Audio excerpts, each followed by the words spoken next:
ஸ்ரீமன் நாராயணீயம். ஸ்ரீமன் நாராயணீயம் தசகம் 1. பகவத் மகிமை. பகவத் மகிமைங்கிறது பகவான் எப்போவுமே சாந்தமாக ஆனந்தமாக இருக்கார். அவருக்கு காலமோ தேசமோ நேரமோ கிடையாது. ஹிருதயுகமோ திரேதாயுகமோ துவாபர யுகமோ கலியுகமோ எந்த யுகமாக இருந்தாலும் கார்த்தாலையா மத்தியானமாக சாயங்காலமான்றதுலாம் கிடையாது. எப்போ நம்ம பகவானை நினைக்கிறோமோ சாந்தமாக அனுகிரகம் பண்ணுறார். நினச்ச மாத்திரத்தில் அஸ்பஷ்டம் திருஷ்டமாத்ரே நினச்ச மாத்திரத்தில் ஸ்பஷ்டமாக அனுகிரகம் பண்ணுறார். யார் அனுகிரகம் பண்ணுறாருன்னு புருஷனுக்கெல்லாம் அப்பாற்பட்ட புருஷோத்தமன். அந்த புருஷோத்தமன் தான் பரபிரம்மமான பிரம்ம தத்துவம். அந்த பரபிரம்மே நமக்கு அனுகிரகம் பண்ணுறதுன்னு நம்ம என்ன பாக்கியம் பண்ணியிருக்கோம். யார் அந்த பரபிரம்மம்? அந்த குருபவனத்தில் இருக்கிற குருவாயூரப்பன் சாட்சாத் நாராயணன் தான் கிருஷ்ணனா குருவாயூரப்பனா குருவாயூருங்கிற க்ஷேத்திரத்தில் குடியிருக்கார். அந்த குருவாயூரப்பனை அந்த பகவானை தெரிஞ்சுக்கிறதுக்கு நான் என்ன பாக்கியம் பண்ணியிருக்கேன். அந்த பாக்கியம் ஜனானா அப்படிங்கிறது முதல் ஸ்லோகம். இப்போ நான் ஸ்லோகம் படிக்கிறேன்.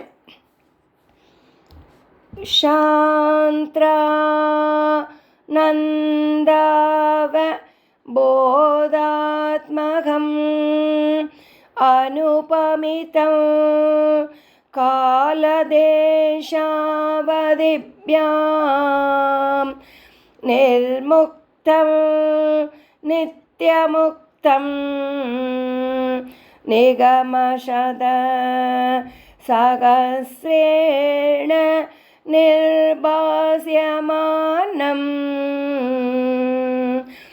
அஸ்பஷ்டம் திருஷ்டமாத்ரே புனருரு புருஷார்த் தாத்மகம் பிரம்ம தத்வம் தத்தாவத் பாதி சாட்சாத் குரு பவனபுரே ஹந்த பாக்யம் ஜனானாம். ரெண்டாவது ஸ்லோகம். எந்த வஸ்து நம்ம துர்லபம்னு நினைக்கிறோமோ எதுவுமே துர்லபம் கிடையாதே. எல்லாம் சுலபமாக முடிச்சிடலாமே.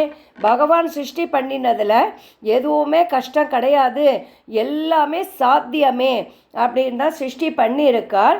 வேலையோ கல்யாணமோ வீடு வாசலோ புத்திர பாக்கியமோ யாருக்கு எது வேணும்னாலும் பகவான் அனுகிரகம் பண்ண தயாராக இருக்கார்.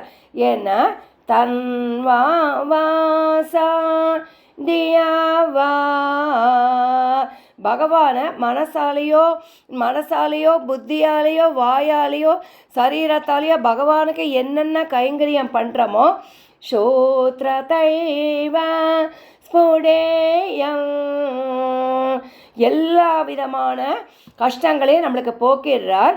எப்படி அவர் நம்மளுக்கு போக்குறார்னா ஸ்திரதர மனசா ஸ்திரதர மனசா ஸ்திரமான மனசோடு நம்ம பகவானை சரணாகதி பண்ணும்போது பகவானே எனக்கு ஒன்றை தவிர யாரும் கிடையாது, நீ தான் எனக்கு எல்லா விதமான சௌபாக்கியத்தையும் கொடுக்கணும், என்னோட இஷ்டத்தில் எதுவுமே கிடையாது, நீ தான் எனக்கு அனுகிரகம் பண்ணணும் அப்படின்னு பிரார்த்தனை பண்ணும்போது விஸ்வபீடாபகத்யை நம்மளை சுற்றி இருக்கிற எல்லா விதமான பீடைகளையும் பொறாமையாக இருக்கட்டும், திஷ்டியாக இருக்கட்டும், பேட் வைப்ரேஷன்ஸாக இருக்கட்டும், நம்ம மனசுக்குள்ள அன்வான்ட் திங்ஸ் ஓடும் தெரியுமா? எல்லாமே நல்லபடியாக தான் நடக்கும். நம்மளாக க்ரியேட் பண்ணிக்கிறோம்ல, ஐயோ இது எப்படி ஆகுமா தெரியலையே, நல்ல மார்க் வாங்கணுமே, நல்லபடியாக கல்யாணம், நம்மளாக ஒரு மனசுக்குள்ளே அன்வான்டாக க்ரியேட் பண்ணிக்கிறோம்ல, அந்த மாதிரி இருக்க தேவையில்லாத மன சஞ்சலங்களையும் அதுக்கு விஸ்வபீடா பகஸ்யன்னு நம்மளை சுற்றி இருக்கிற எல்லா பீடைகளையும் ஒழிச்சிடுறாராம். யார் ஒழிக்கிறார்னா குரு பவன. அந்த குரு பவனத்தில் இருக்கிற சாட்சாத் நாராயணன் தான் குருவாயூரப்பர். புராதேசமே வாஸ்ரயாம. எல்லா கஷ்டத்துங்களையும் பூரா ஒரு கஷ்டம் விடாமல் எல்லாத்தையும் நமக்கு போக்கிறாருங்கிறது 2வது ஸ்லோகம். துர்லப்யவஸ்துன்யபி ஷோலபதயா ஹஸ்தலப்தேயதன்யாத் தன்வாவாசா தியாவா பஜதி பதஜன ஷோத்ரதைவ ஸ்புடேயம்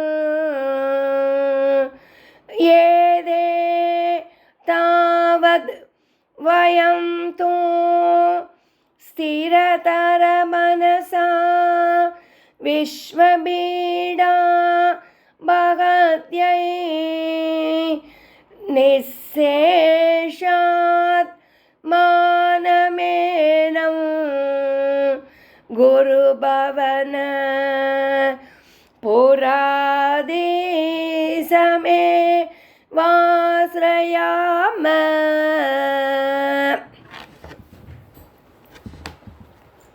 மூன்றாவது ஸ்லோகம். பகவான்கிட்ட சத்வகுணம் அதிகமாக இருக்குது. பகவான் எப்படி எல்லா விதமான கஷ்டங்களையும் போக்குறார், நமக்கு வேணுங்கிற எல்லா விதமான சௌபாக்கியத்தையும் எப்படி கொடுக்குறார், அவரால் எப்படி முடியாது அப்படின்னா, பகவான்கிட்ட சத்வகுணம் அதிகமாக இருக்குது, அப்பரிமிதமாக இருக்குது. சத்வகுணம் அபரிமிதமாக இருக்குது. நம்மள்ட்டெல்லாம் கொஞ்ச நேரம் சத்வகுணம் இருக்கும், நிறைய நேரம் ரஜோகுணமும் தமோ குணமும் இருக்கும். அதுவும் கொஞ்சமாக தான் இருக்குது நம்மக்கிட்ட சத்வகுணம். பகவான்கிட்ட அபரிமிதமாக இருக்கிறதுனால யார் யாருக்கு என்னென்ன பிரார்த்தனையோ எல்லா விதமான அனுகிரகமும் அவர் பண்ணுறார் அப்படிங்கிறது 3வது ஸ்லோகம். சத்வம் யத்தத் பராப்யாம் அபரிகலனதோ நிர்மலம் தேன தாவத் போதைர் போதேந்த் ரியைஸ்தே வபுருதி பகுஷ ஸ்ரூயதே வியாசவாக்யம்